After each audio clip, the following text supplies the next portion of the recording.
ओम शांति। आज 11 सितंबर 2021 की मुरली का सार है। बाबा ने बताया, मीठे बच्चे, सत्य बाप सचखंड स्थापन करते हैं, यानी सतयुग स्थापन करते हैं।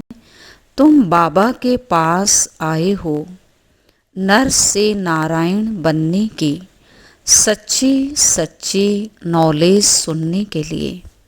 प्रश्न है, तुम बच्चों को अपने गृहस्थ व्यवहार में बहुत बहुत संभाल कर चलना है। क्यों?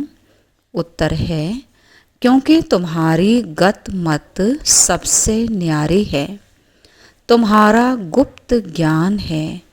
इसीलिए विशाल बुद्धि बन सबसे तोड़ निभाना है, अंदर में समझना है। हम सब भाई भाई व भाई बहन हैं। बाकी ऐसे नहीं, स्त्री अपने पति को कहे तुम मेरे भाई हो। बाबा कहता, कहना नहीं है मुंह से, लेकिन अंदर से समझना है कि ये आत्मा है, मैं भी आत्मा हूँ, हम भगवान के बच्चे हैं। ये अंदर से समझना है और आत्मिक दृष्टि, आत्मिक वृत्ति, आत्मिक व्यवहार करना है। बाकी ऐसे बुलाना नहीं है कि तुम मेरे भाई हो या तुम मेरी बहन हो। बाबा कहते, इससे सुनने वाले कहेंगे कि इनको क्या हो गया है, तो युक्ति से चलना है। ओम शांति। रूहानी बाप बैठ बच्चों को समझाते हैं। रूहानी अक्षर ना कहें, सिर्फ बाप कहें तो भी अंडरस्टूड है। ये रूहानी बाप है। बाबा बच्चों को समझाते हैं। सब अपने को भाई भाई तो कहते ही हैं, तो बाप समझाते हैं बच्चों को। सबको तो नहीं समझाते होंगे। गीता में भी लिखा है, भगवानुवाच, किसके प्रति? भगवान के हैं सब बच्चे। वो भगवान बाप है, तो भगवान के बच्चे सभी भाई भाई हैं। भगवान ने ही समझाया होगा, राजयोग सिखाया होगा। बाबा कहते हैं, अभी तुम्हारी बुद्धि का ताला खुला हुआ है, तुम्हारे सिवाय ऐसे ख्यालात और किसी के नहीं चल सकते। जिन जिनको संदेश मिलता जाएगा वो स्कूल में आते जाएंगे, पढ़ते जाएंगे, समझेंगे। प्रदर्शनी तो देखी, अब जाकर ज़्यादा सुने, तो 7 दिन का कोर्स भी करेंगे। बाबा ने कहा, पहले पहले तो इस पर समझाना है कि हमको परमात्मा ब्रह्मा द्वारा राजयोग सिखलाते हैं।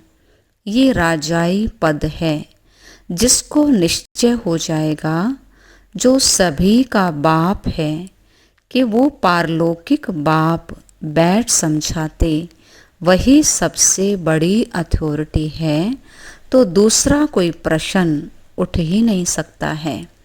तो आगे की बातें भी बाबा ने कहा समझते जाएंगे। पहले एक बाप पर निश्चय बिठाना है। बाबा ने कहा, मनुष्यों की बुद्धि पर गोदरेज का ताला लगा हुआ है, जल्दी से खुलते नहीं हैं। तो उस ताले को खोलने की चाबी एक बाबा के पास है। इसीलिए किसी को नहीं पता कि तुमको पढ़ाने वाला कौन है। दादा समझ लेते हैं, ये ब्रह्मा बाबा को समझ लेते हैं कि ये इनको ज्ञान देते होंगे, तभी कुछ न कुछ बोलते रहते हैं। अगर ये समझ जाएं कि भगवान पढ़ा रहे हैं स्वयं ब्रह्मा द्वारा, तो बाबा ने कहा, क्या से क्या परिवर्तन हो जाए जीवन में, क्या से बाबा से मिलने बिना रहे ना, भागे बाबा से मिलने के लिए, और धारणा भी हो। तो बाबा नर से नारायण बनने की सच्ची नॉलेज देते हैं। बच्चे जानते हैं कि बाप सत्य है, जो बाप ही सचखंड बनाते हैं। तुम यहाँ आए हो नर से नारायण बनने। बैरिस्टर के पास जाएंगे तो समझेंगे कि हम बैरिस्टर बनने आए हैं। डॉक्टर के पास जाएंगे तो समझेंगे हम डॉक्टर बनने आए हैं। तो यहाँ भगवान पढ़ाते हैं, ये हमें निश्चय है। तो मनुष्य से यहाँ देवता बनने आए हैं। बाबा कहते हैं कई निश्चय करते भी हैं, फिर संशय बुद्धि हो जाते हैं। तो उनको सब कहते हैं कि तुम तो कहते थे कि हमें भगवान पढ़ाते हैं, फिर भगवान को क्यों छोड़कर आए हो। संशय आने से भागंती हो जाते हैं, कोई न कोई विकर्म करते हैं, पुरानी दुनिया की तरफ ध्यान चला जाता है, आकर्षित हो जाते हैं। भगवान कहते हैं काम वहाँ शत्रु है, उस पर जीत पाने से ही तुम जगत जीत बनेंगे। यहाँ है राजयोग की बात। इस राजयोग से तुम जाकर राजाई करेंगे। बाकी जो आत्माएं हैं वो अपना हिसाब चुकतो कर घर वापस चली जाएंगी। बाबा कहते हैं ये कयामत का समय है। अब ये बुद्धि कहती है कि सतयुग की स्थापना जरूर होनी है। पावन दुनिया सतयुग को कहा जाता, बाकी सब परम धाम चले जाएंगे। बाबा ने कहा वहाँ सतयुग में प्रजा भी अपने को मालिक समझती है कि हम भी विश्व के मालिक हैं। प्रजा कहती है ना कि हमारा भारत। तुम समझते हो अभी सब नरकवासी हैं, अभी हम स्वर्गवासी बनने के लिए राजयोग सीख रहे हैं। सभी तो स्वर्गवासी नहीं बनेंगे। बाबा कहते हैं जब भक्ति मार्ग पूरा होगा तभी मैं आता हूँ। मुझे ही आकर सब भक्तों को भक्ति का फल देना है। मेजॉरिटी तो भक्तों की है। सभी पुकारते रहते हैं हे गॉड फादर हमें लिबरेट करो। तो भक्तों के मुख से ओ गॉड फादर हे भगवान ये जरूर निकलेगा। बाबा कहते अब भक्ति और ज्ञान में रात दिन का फर्क है। अब तुम्हारे मुख से कोई दुख देने वाले शब्द नहीं निकलेंगे, जैसे हे ईश्वर हे भगवान, इस प्रकार के शब्द नहीं निकलेंगे, क्योंकि तुमने भगवान को जान लिया है कि वो क्या है। तुम जानते हो वो हमारा बाबा है। तुमको हे बाबा थोड़े कहना है, बाप से तो तुमको वर्षा लेना है। तो प्यार से बाबा को याद करना है। बाबा कहते कामचिता पर बैठकर सब बस में भूत हो गए हैं। अब बाबा आकर ज्ञान चिता पर बिठाए, घोर नींद से जगाए, स्वर्ग में ले जाते हैं। बाबा कहते हैं हम जब सभी एक्टर आत्मा रूपी एक्टर स्टेज पर आ जाते हैं तब बाबा आकर सबको वापस ले जाएंगे। बाबा ही लिबरेटर है, गाइड है, दुख हरता सुख करता है। तो इतने सारे मनुष्य कहाँ जाएंगे? विचार तो करो। पतित पावन को बुलाते हैं किस लिए? अपनी मृत्यु के लिए। दुख की दुनिया में रहना नहीं चाहते, इसीलिए कहते हैं हमें घर ले चलो। ये सब मुक्ति को ही मानने वाले हैं। भारत का प्राचीन योग भी कितना मशहूर है, विलायत में भी जाते हैं प्राचीन राजयोग सिखलाने के लिए। लेकिन प्राचीन राजयोग तो परमात्मा ही सिखाते हैं, कोई मनुष्य नहीं सिखला सकते। बाबा कहते हैं तुमको तो जैसे साधु सन्यासी घर बार छोड़ते हैं, गेरुआ कफनी पहनते हैं, तुमको तो घर बार नहीं छोड़ना, ना कोई सफ़ेद कपड़े का बंधन है। घर में आप कोई भी कपड़ा पहन सकते हैं, लेकिन बाबा कहते सफ़ेद क्लास में आते हैं तो उसके लिए अच्छा है, या माउंट आबू जाते हैं या किसी प्रोग्राम में आते हैं, संगठन में आते हैं, तो सफ़ेद पहनना अच्छा है, ड्रेस है ये, और ये शांति का भी प्रतीक है ना, इससे शांति भी आती है, सादगी का भी प्रतीक है। आजकल कई सफ़ेद कपड़ा पसंद करते हैं, मनुष्य मरते हैं तो सफ़ेद चादर डालते हैं। तो पहले किसी को भी बाप का परिचय देना है कि हमारे दो बाप हैं, है ना, शरीर का पिता, आत्मा का पिता। शरीर के पिता से क्या मिलता है, आत्मा के पिता परमात्मा से क्या मिलता है, तो वो भी बताना है। बाबा कहते ये भी बताओ कि तुम आत्मा भाई भाई हो, शरीर में आते तो भाई बहन, प्रजापिता ब्रह्मा के बच्चे, तो आपस में क्रिमिनल असॉल्ट नहीं कर सकते, यानी बाबा ने कहा अपवित्र दृष्टि नहीं जा सकती। अगर दोनों की आपस में विकार की दृष्टि खींचती है तो फिर बाबा कहता गिर पड़ते हैं, बाबा को भूल जाते हैं। बाबा कहता तुम मेरा बच्चा बनकर काला मुख करते हो, लेकिन तुम गिर जाएंगे। कहते हैं ना, चढ़े तो चाके वैकुंठ रस और गिरे तो चकना चूर, स्वर्ग में पद बिल्कुल कम हो जाएगा। इसीलिए आत्मिक दृष्टि रखनी है ना, आत्मिक वृत्ति रखनी है, आत्मा समझना है, आत्मा देखना है, तो विकार की फीलिंग नहीं आएगी। बाप कहते हैं तुम जानते हो ग्रस्त व्यवहार में भी रहना है, उनके साथ भी निभाना है, लौकिक के साथ और पारलौकिक बाप को भी याद करना है, उनकी श्रीमत पर भी चलना है, ताकि बेहद का वर्षा बाबा से हम ले सकें। और बाबा कहते एकदम से डायरेक्ट नहीं बोलना कि तुम हमारे भाई बहन हो, नहीं, जो रिश्ता है वैसा ही बोलना है, लेकिन अंदर में समझना है कि ये आत्मा है, तो आत्मा समझ के व्यवहार करना है, बाकी बोलना वैसे ही है।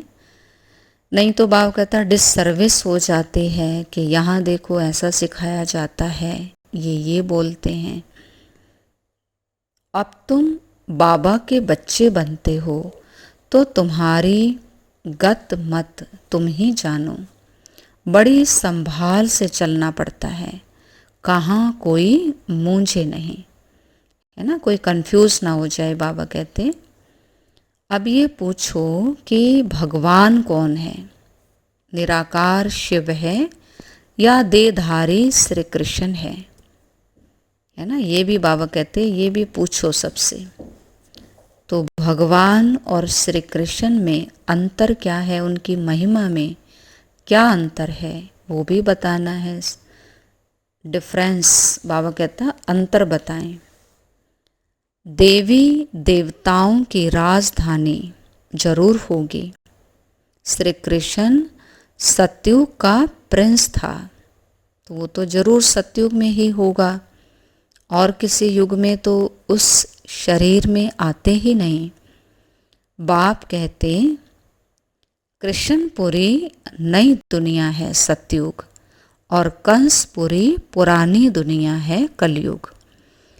लोग कहते हैं देवताओं और असुरों की लड़ाई लगी, देवताओं ने जीता, परंतु ऐसा तो है नहीं, है ना। जब देवता होते हैं तो कोई भी असुर नहीं होता उस समय, और जब कलयुग में लोग असुर होते हैं तो इस समय कोई देवता नहीं होता है।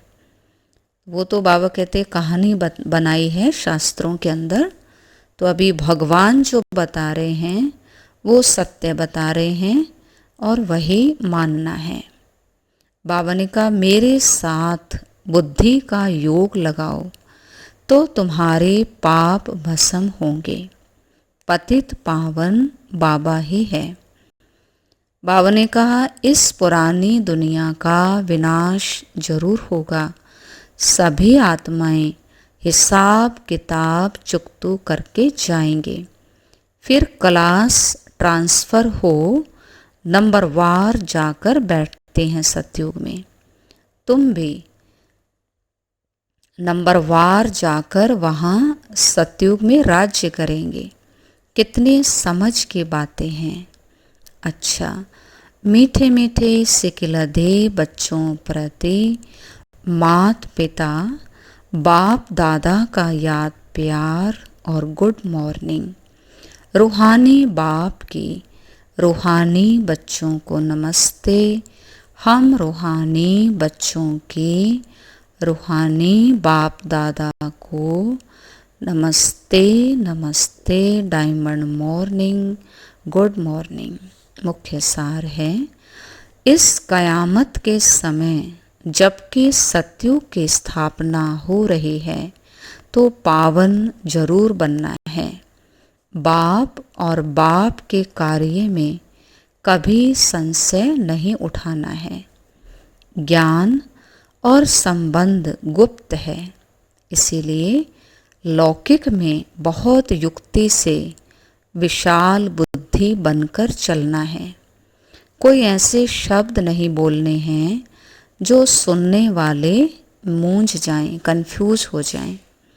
वरदान दिया बाबा ने, मन मत पर मत को समाप्त कर श्रीमत पर पद्मों की कमाई जमा करने वाले पद्मा पदम भाग्यशाली भव।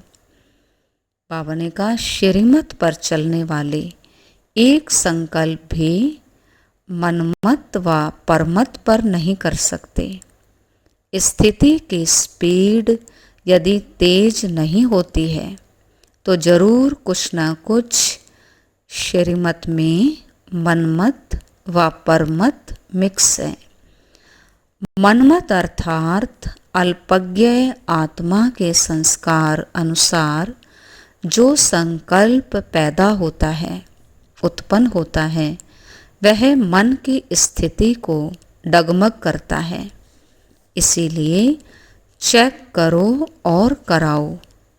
एक कदम भी बाबा की श्रीमत के बिना ना हो, तभी पद्मों की कमाई जमा कर पद्मा पदम भाग्यशाली बन सकेंगे। तो बाबा ने कहा ये चेकिंग करनी है, चेंज करना है कि बाबा की श्रीमत पर ही चलें। एक संकल्प भी अपनी मत से या दूसरे की मत से नहीं होना चाहिए, तब पद्मों की कमाई जमा होगी और पद्मा पदम भाग्यशाली बनेंगे। स्लोगन है, मन में सर्व के कल्याण की भावना बनी रहे, यही विश्व कल्याणकारी आत्मा का कर्तव्य है।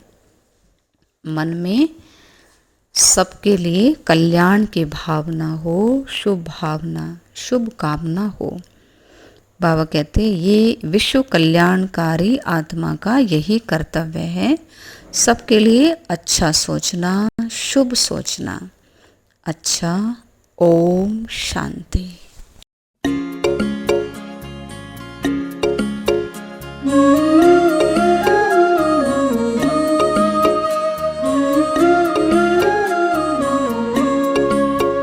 मेरे संग संग चलते हैं बाबा, मेरे संग संग चलते हैं बाबा, मेरे संग संग चलते हैं बाबा, मेरे संग संग चलते हैं बाबा। जैसे गगन में चाँद चलता है, उनकी किरणों की छाया में दिल हर पल रहता है। जैसे गगन में चाँद चलता है उनकी किरणों की छाया में दिल हर पल रहता है। मेरे संग संग चलते हैं बाबा, मेरे संग संग चलते हैं बाबा, मेरे संग संग चलते हैं बाबा, मेरे संग संग चलते हैं बाबा।